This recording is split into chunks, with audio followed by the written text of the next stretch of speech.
रोज रोज तीच वांग्याची भाजी खाऊन कंटाळा आला होता, म्हणून म्हटलं आज खारं वांग बनवावं.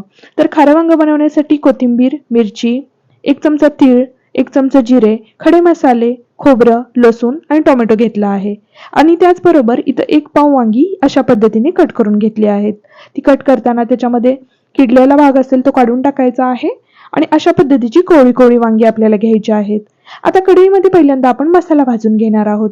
जे काही खडे मसाले आहेत ते पहिल्यांदा भाजणार आहोत. खड्या मसाल्यांमध्ये इथे 4 लवंगा, 4 मिरे, दालचिनीचा तुकडा, चक्री फूल घेतला आहे. आता सुके मसाले भाजल्यानंतर त्याच्यामध्ये टोमॅटो, मिरची आणि कोथिंबीर टाकायची आहे आणि हेही आपल्याला व्यवस्थित भाजून घ्यायचं आहे. भाजून घेतल्यानंतर हा मसाला आपल्याला वाटून घ्यायचा आहे. वाटताना गरज पडल्यास थोडंसं पाणी ओतायचं आहे. तर आता मसाला वाटून घेतला आहे. हा मसाला आपल्याला एका प्लेटमध्ये काढून घ्यायचा आहे. मसाला काढल्यानंतर त्याच्यामध्ये 2 चमचे शेंगदाण्याचं कूट टाकायचं आहे, चवीनुसार मीठ आणि अर्धा चमचा हळद टाकायची आहे.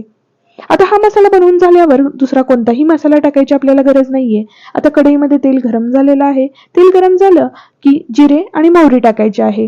हे दोन्ही व्यवस्थित तडतडल्यानंतर त्याच्यामध्ये जो आपण बनवून घेतलेला मसाला आहे तो टाकायचा आहे. तर आता हा मसाला आपल्याला तेल सुटेपर्यंत भाजून घ्यायचा आहे.